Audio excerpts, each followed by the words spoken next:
It's another edition of Time About the Movies, and today we're taking a look at the movies of November 21st, 2003. Three movies to look at today, and a couple of big new releases. Some not as good as some of the other ones. Specifically, I take that back. Two of the three are actually good movies. The first film we have here, not so much. Let's talk about what is one of the worst movies of all time, in my personal opinion, and that is Mike Myers in Dr. Seuss's The Cat in the Hat.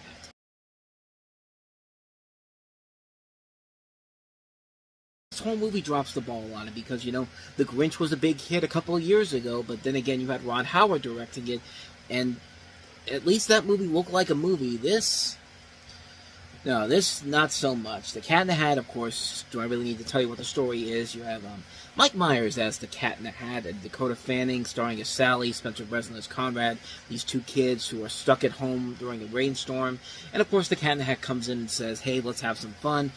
At least in the original story. In this one, it's let's have some fun and also be incredibly obnoxious because I'm Mike Myers, and that's exactly what this whole movie is. This is a film that is notoriously bad for many, many reasons. I said this was one of the worst movies ever made, and you don't have to take my word for it because Dr. Seuss's wife himself even thought that, because she said no more live-action adaptations of Dr. Seuss's work need to be made for this, and because of that, they canceled the sequel to this because this did make money.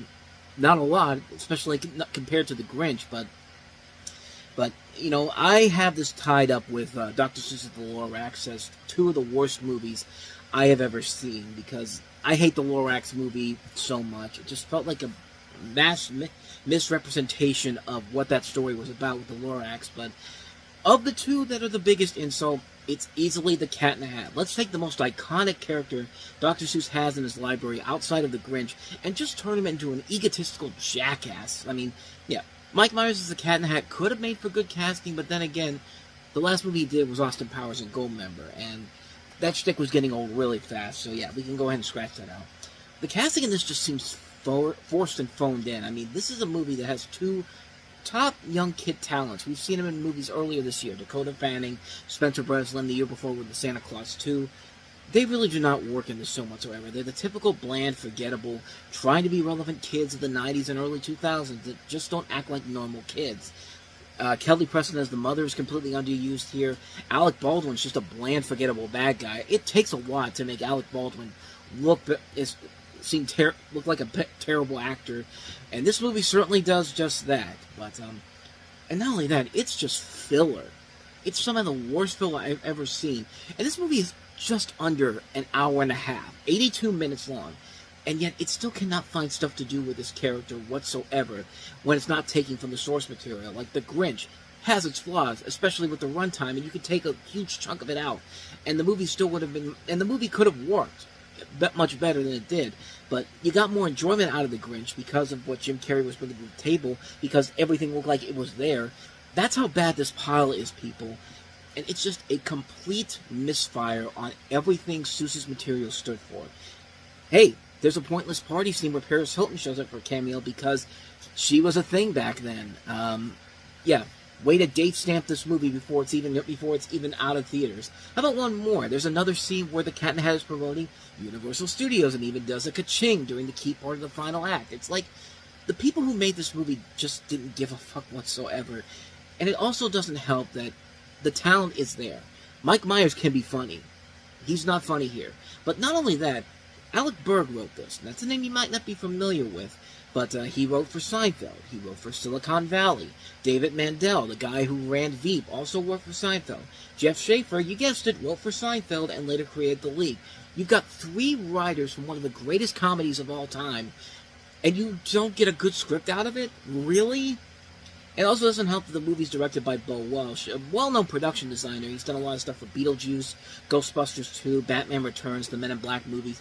It was his first movie as a feature film director, and unfortunately, it's his only film as a director, because as great as this guy is as a production designer, the guy cannot direct to save his life. There are literally scenes where you can see miscues and things about to happen. I never forget this, towards the end of the movie, where you have Conrad and Sally running back to the house, and Alec Baldwin's character is supposed to pop out and surprise the kids as they reach the house. But if you look as they're running, you literally see Baldwin's legs. They don't even hide it. That's how lazy this movie is. This movie doesn't even take the time to digitize Alec Baldwin's legs out of the movie.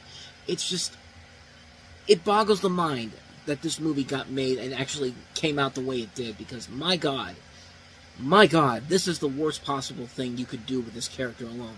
And let's talk about the CG effects too. They're terrible. That fish there, horrible, even though he's another waste of talent with Sean Hayes. And you don't even get to see how he gets turned into the cartoon fish. Just kind of happens out of nowhere. And it's just, like, here's the thing. Dr. Seuss films should be timeless movies, like how Pixar does their films, for the most part. But these are books that we've grown up with kids, and the appeal of kids these days has gone way downhill in where they were when we were growing up. I mean, these books were made in a much different time period than they were today. They have got to stop throwing in pop culture references in Dr. Seuss movies and make them more timeless films. Even a movie like The Grinch, which I actually did like, the Benedict Cumberbatch one, has pop culture references in there. But you know what? Here's the thing. I don't like them in that. I don't like that they're in that movie, but at least they're placed in there where it doesn't feel like it's overstaying its welcome. I would like it if I didn't have to have these Dr. Seuss movies be that way, but you know what? I'm not running the studios, unfortunately. And worst of all, these are Dr. Seuss films that go completely against everything the books are supposed to go for. The Lorax, promoting Mazda cars, which are basically a hypocrisy of what the movie's about. The Cat in the Hat had numerous marketing campaigns for this film that just felt like they were so out of place and just so out of touch of what Dr. Seuss's works are supposed to be. These are supposed to be entertaining stories for kids as well as adults and teach life lessons. They're not supposed to be raunchy, over-the-top, and hypocritical, PG-rated failures of movies. At least with Horton Hears a Who, which was the next one after this, they got the style right. They got the idea of, you know, what the books are supposed to be about. Another one had pop culture references, but you know what? Still made for an entertaining movie. It says something when The Grinch, both the Grinch movies and Horton Hears a Who are the far superior Dr. Seuss adaptations. Those are not perfect movies, but you know what? They do a better job of capturing the spirit of Dr. Seuss's stories than Cat in the Hat and the Lorax did. But bottom line, I mean, what more can I say? The Cat in the Hat is just an abomination on so many levels, and just the end of the road for Mike Myers' goodwill, because after this, his career went downhill. Okay, with the exception of the Shrek movies, but we'll get to those a little bit later, but you get what I mean here. Like, just not a very good movie. A bad movie. One of my top 3 worst movies of all time, easily. So that is The Cat in the Hat. Let's go ahead and turn the tide here with our next movie, and that is Halle Berry and Robert Downey Jr. in the horror thriller Gothika.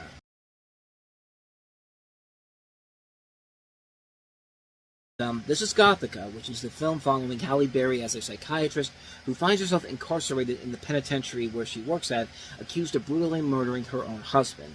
This is actually the 4th film produced by Dark Castle Entertainment, but this was notably the first one to feature some pretty high-profile stars involved.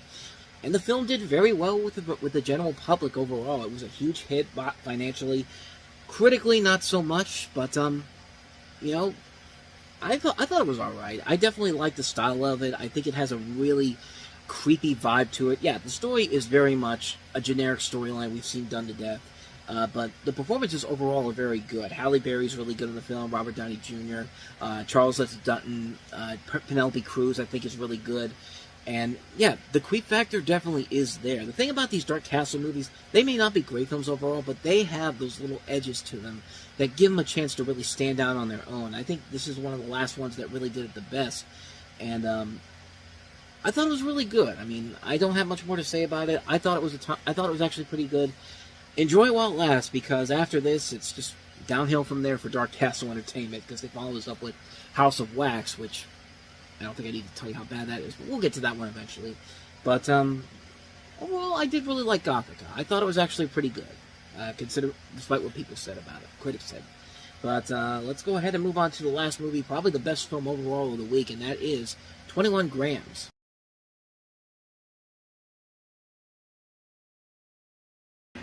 Directed by Alejandro Gonzalez Inarritu, who of course gave us Babel, Birdman, The Revenant, just a ton of great movies. This is actually the second part of his trilogy of death, with the first film being Amaros Perros, and Babel is supposed to be the last one.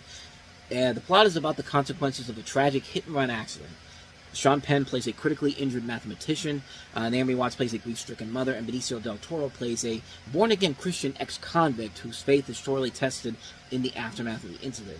The three main characters each have past, present, and future story threads, which are shown as nonlinear fragments that punctuate elements of the overall story, all imminently coming towards each other and coalescing as the story progresses. And really, there's not much more you can say about the movie that hasn't already been said. It's just a really intense psychological thriller with a strong cast. It also includes Melissa Leo and Charlotte Gainsbourg. It's just everything you can expect from a really good director like Alejandro González Iñárritu. I mean, this is a guy that knows what he's doing. The cinematography is great. The drama is very good here. The acting is top-notch. I actually prefer Sean Penn in this than I did in Mystic River, even though I thought he was all right in Mystic River, but I thought his performance in here was great. But this was a film that got several nominations for Naomi Watts and Benicio del Toro at the Oscars. And, yeah, it's just a really solid film. A film I thought was very good. It just has a lot of elements to it that I thought were really intense. And like I said, it's what Alejandro González Iñárritu does so well. He's proved it with many movies. This is the first one that many people saw with him as like, hey, this guy's actually pretty damn good. And, yeah, not much more I could say about this one. 21 Grams is a fantastic film. I recommend checking it out. And so with that said, we wrap up another edition of Time About the Movies. We'll jump into Thanksgiving weekend next time around with 6 movies, including Eddie Murphy and Disney's The Haunted Mansion, the raunchy Christmas comedy Billy Bob Thornton with Bernie Mac, Laura Graham, and John Ritter in one of his last movies, Bad Santa, the Ron Howard directed The Missing with Tommy Lee Jones and Cate Blanchett, Timeline directed by Richard Donner.